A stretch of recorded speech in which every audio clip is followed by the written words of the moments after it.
네, 오늘은 할 말을 넣어주니라, 할 말을 넣어주니라는 제목으로 말씀을 나누겠는데요.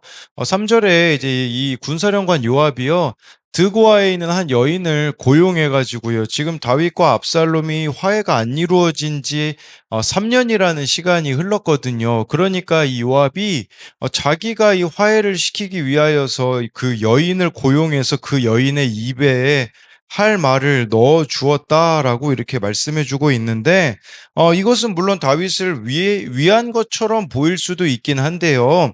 여러분, 그의 입에 할 말을 넣어 준다. 이것은 원래 성경에서 언제 쓰이냐면, 하나님이 그 선지자들에게 말씀을 넣어줄 때 쓰는 단어거든요. 그러면 지금 하나님이 말씀을 넣어준 거와는 대조적인 모습을 보여주고 있기 때문에, 요압이 한 이 행동은요, 이것은 말씀의 지혜가 아니라 처세술에 불과했다라는 것을 보여주는 것이에요. 그러니까 오늘 말씀을 우리가 볼 관점은 요압의 이런 인간적인 처세술이거든요. 그래서 이 인간적인 처세술의 문제가 무엇인지를 우리가 같이 오늘 말씀을 통해서 보겠습니다. 첫 번째로요, 인간적인 처세술은 본능에 충실하라고 합니다. 1절인데요. 스루야의 아들 요압이 왕의 마음이 압살롬에게로 향하는 줄 알고, 스루야의 아들 요압이, 군사령관 요압이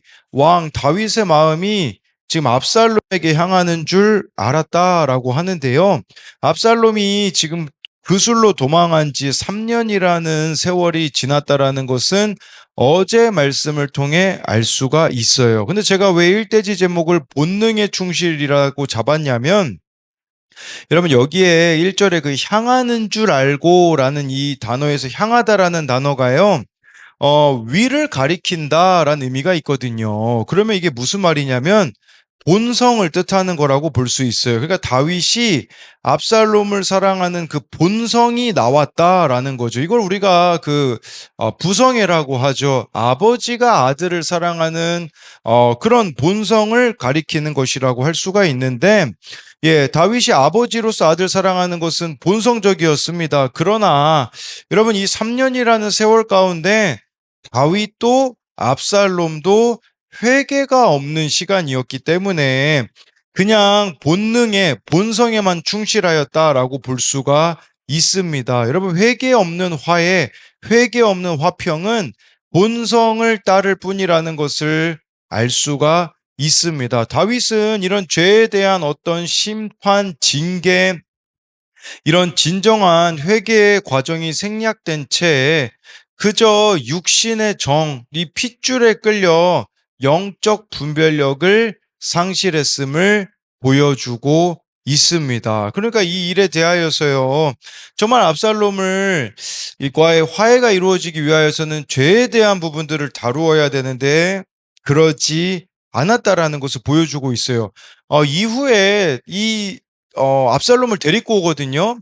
근데 2년 동안 또 다윗이 압살롬을 보지 않아요. 이게 진짜 해결되는 것이 아니었음을 보여주고 있는 것이죠. 이것은 그냥 인간적인 가짜 사랑과 이런 연민으로부터 연민을 자극하는 것밖에 되어지지 않는다라는 것을 볼 수 있어요. 그러니까 요압은 다윗의 이 흔들리는 마음을 알고 가짜 화해의 판을 짜고 있는 거죠. 여러분, 내가 말씀으로 중심을 잡지 못하고 있으면요, 우리들에게도 이런 세상적인 방법들이 찾아오게 되어진다라는 것을 보여주고 있어요. 요압은 이 왕의 마음을 읽고 정치를 하는 데는 능수능란했지만 그 지혜에는 하나님을 향한 경외심이 빠져 있다라는 겁니다. 이것이 거짓 지혜라고 할 수 있는 게 이제 2, 3절을 보면 알 수 있는데요.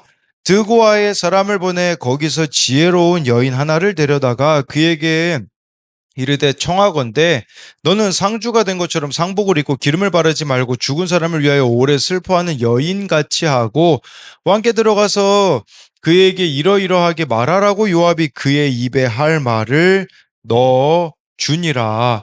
요압은요, 예루살렘에서 남쪽으로 약 19km 떨어진 드고아에서 한 지혜로운 여인을 데려옵니다. 여러분 그러면 이 여인이 지혜롭다라는 것은 어떤 지혜일까를 우리가 생각해 볼 수 있는데 근데 성경에서 말하는 여기서 말하는 이 지혜로운 여인은 긍정적이지 않습니다. 예, 이것은 좀 부정적일 수밖에 없는데 왜냐하면 여기서 지혜로운이라는 이 단어가 어디에 쓰이냐? 여러분 사무엘하 13장에 그 요나답 있잖아요. 암몬을 자극했던 그 요나답을 간교한 자라고 했는데 그 간교라는 단어와 여기 나와 있는 지혜와 같은 히브리어가 쓰여 있어요. 그러니까 이것은 하나님이 주신 지혜가 아니라 인간적인 꾀라고 볼 수 있거든요. 그래서 이렇게 인간적인 꾀를 지금 내는 이 여인을 요압이 매수했다라고 볼 수 있어요. 그리고 이것이 또 합당하지 않는다라고밖에 말할 수밖에 없는 게 3절에 보면요. 요압이 그의 입에 할 말을 넣어주니라. 여러분 이 할 말을 입에 넣어주다 원래 성경에서 이렇게 입에다가 말을 넣어주는 것은 하나님께서 하나님의 사람인 선지자들에게 말씀을 주실 때 쓰는 그 관용구가 여기 쓰였다라는 거예요. 그러니까 이것은 요압이 마치 하나님의 말씀을 넣어줘야 되는 것인데 그것을 따라하고 있는 거예요. 하나님의 말씀을 넣어주는 것이 아니라 인간적인 지혜를 그 입에 넣어 주었다라는 것을 보여주는 것이죠. 그러니까 우리로 말하자면 지금 이 상황에서요. 이런 말을 넣어주는 거라고 볼 수 있어요. 뭐냐면 이게 그냥 인간적인 말이거든요. 자식인데 다윗에게 이런 거죠. 자식인데 뭐 그만하면 되지 않았어요? 이런 거예요. 너도 이제 뭐 너의 인생 찾아라 이제 이런 요압의 말을 이렇게 우리도 이런 말에 흔들릴 수가 있는 것이겠죠. 그러니까 이 여인은 지금 연기자이고 요압이 그 입에 말을 넣어줬다라는 것은 이 모든 것은 요압의 머리에서 나온 거짓 각본이었음을 보여주고 있습니다. 그래서 이것에 대한 적용 질문은요. 내가 하나님의 말씀과 공동체의 권면보다 더 앞세우는 내 지식이나 경험은 무엇입니까? 내가 하나님의 말씀과 공동체의 권면보다 더 앞세우는 내 지식이나 경험은 무엇입니까? 그래서 이것은 아까 그 본능적으로만 이렇게 반응하고 있는 거, 그 다윗이 압살롬에게 이렇게 본능적으로 반응하는 것을 보고, 그것에 대해서 요압이 그저 인간적인 지혜만을 이렇게 추구하고 있는 것으로 이제 만든 건데, 우리도요, 그냥 하나님 말씀보다 세상적인 지식, 세상적인 경험, 세상적인 말, 그런 것에 혹시 현혹되고 있진 않는가를 묻는 질문이고요. 또 한 가지는 오늘 내 입술에는 요압과 같은 인본적인 생각과 거짓의 말이 담겨 있습니까? 아니면 내 죄를 고백하고 상대를 살리는 하나님의 구속사의 말씀이 담겨져 있습니까? 오늘 내 입술에는 요압과 같은 인본주의적인 생각과 거짓의 말이 담겨 있습니까? 아니면 내 죄를 고백하고 상대를 살리는 하나님의 구속사의 말씀이 담겨져 있습니까? 그래서 여러분들은 지금 여러분들에게는 무엇이 담겨져 있는가? 입에 할 말 넣어준다. 그것은 원래 성경에서 하나님이 선지자들에게 하나님의 말씀을 주실 때 쓰였던 표현이거든요. 그런데 요압은 이 드고아의 여인을 고용해서 이렇게 자기 생각을 넣어주는 그래서 여러분들도요. 그럼 쉽게 말하면 이 두 번째 질문은 자기 합리화를 하고 있는지 자기를 부인하고 있는지 여러분 하나님의 말씀은 자기를 부인하는 방향으로 가거든요. 그런데 그냥 내 생각과 맞아떨어지는 그런 세상적인 것들을 추구하는지 내 생각과는 정반대되는 길을 걸으라는 말씀을 따르고 있는지를 묻는 질문입니다. 두 번째로요. 인간적인 처세술은 죄는 생략한 채 동정심만 유발합니다. 4, 5절인데요. 드고와 여인이 왕께 아뢰일 때에 얼굴을 땅에 대고 엎드려 이르되 왕이여 도우소서 하니 왕이 그에게 이르되 무슨 일이냐 하니라. 대답하되 나는 진정으로 과부니이다. 남편은 죽고. 예, 이 드고와 여인 요압이 고용한 여인이죠.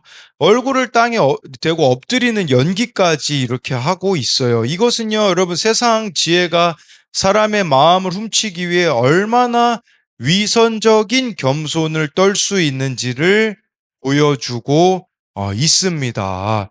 예, 그리고 여기 참 과분이다라고까지 이렇게 거짓말까지도 하고 있는 이런 모습인데, 여러분 이게 동정심을 자극하는 거, 동정심을 유발하는 행동이라고 볼 수가 있는 거예요.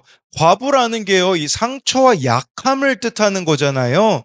그러니까 이 상처와 약함으로 상대방의 동정심을 자극하고 있는 이런 모습이 나와 있는데, 우리로 말하자면요, 여러분 피해자 코스프레라는 말이 있어요. 예, 그래서 내가 잘못한 것은요, 이렇게 딱 생략한 채로요, 예, 이렇게 내가 피해자라는 것만 강조하는 태도를 피해자 코스프레 한다라는 말이 있거든요. 그래서 이것은 상대방을 치우치게 할 수 있는 그런 지점들이라고 볼 수가 있죠. 저는 이 말씀을 보면서 좀 그런 생각을 해봤어요. 어떻게 군사령관 요압이 행동하는 게 과연 옳은 것이었을까에 대한 부분이죠. 지금 이 요압은요, 자신이 직접 하지 않고 여인을 고용해서 입에 할 말을 주는데, 할 말을 입에 넣어줄 정도였다면 요압은 충분히 자신이 어떻게 해야 할지를 알았다라는 의미가 되거든요. 그런데 자꾸 간접적으로 이 문제를 해결하려고 하고 있는 요압의 모습이 있는 거죠. 그것보다는 요압이 진짜 충신이라면 다윗을 오히려 깨우는 직언을 할 수 있었다면 어땠을까라는 생각을 해보게 되는 거죠. 그러니까 요압은요, 자꾸 지금 간접적으로, 왜 간접적으로 하겠습니까?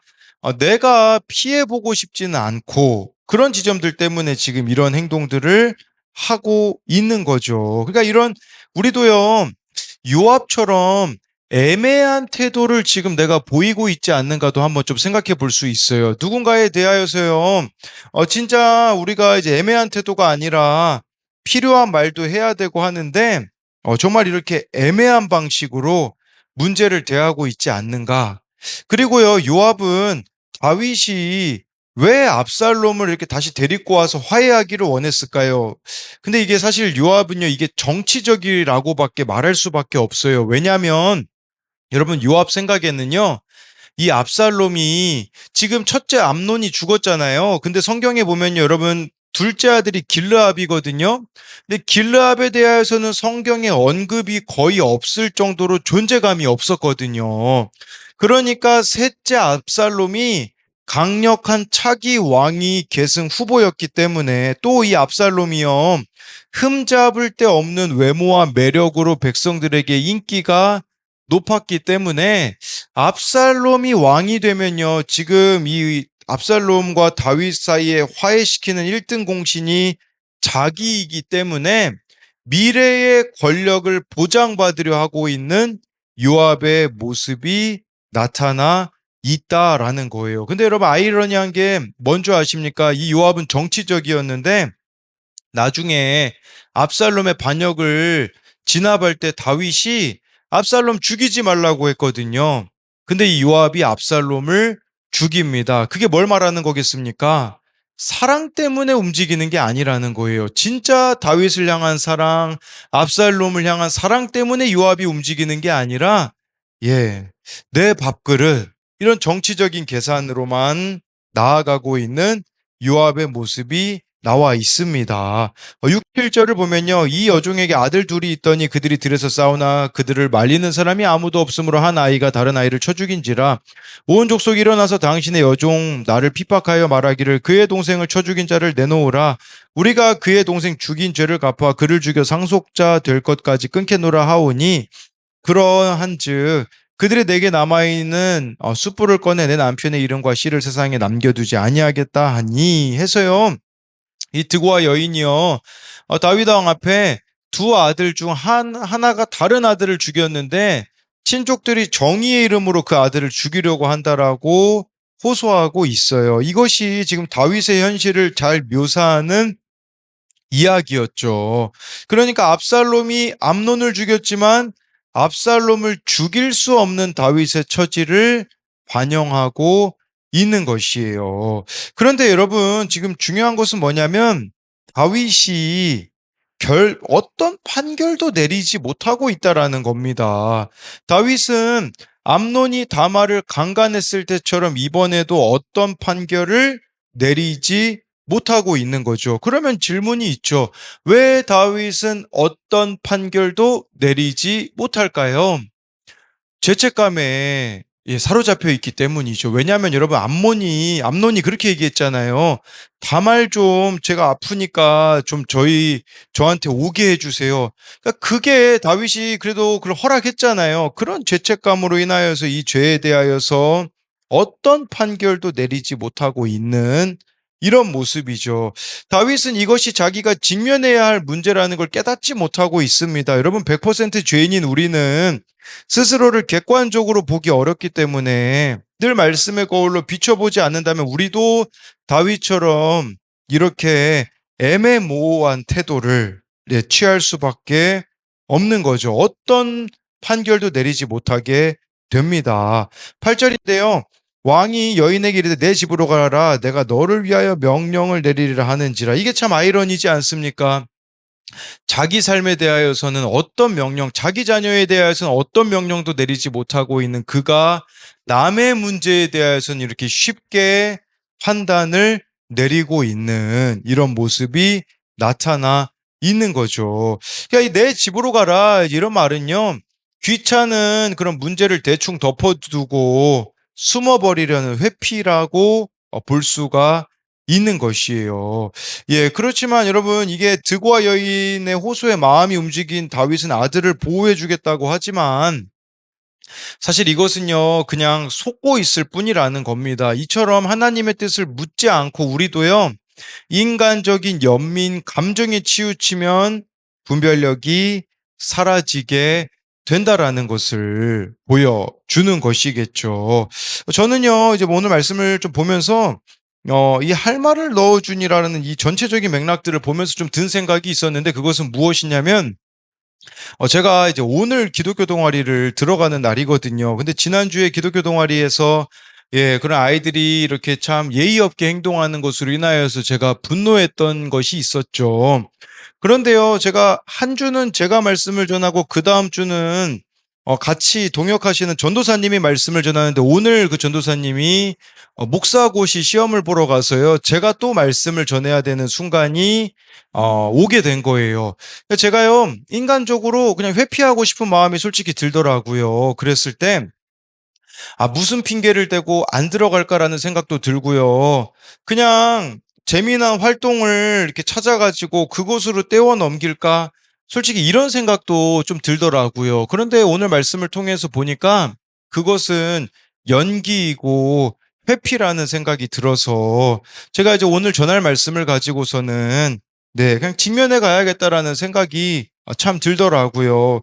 물론 그 아이들 측에서의 잘못도 있겠지만 저에게도 지독하게 따라다니는 잘못이 있죠. 잘못이라고 보기보다는 죄패가 있잖아요. 그것은 참 인정 중독이기 때문에 무시받는 것을 참지 못하는 저의 이러한 부분들도 참 잘 나누면서 오늘 회피하지 말고 정면 돌파해야겠다라는 생각이 들더라고요. 여러분, 우리들에게도 지금 좀 애매한 지점들이 있잖아요.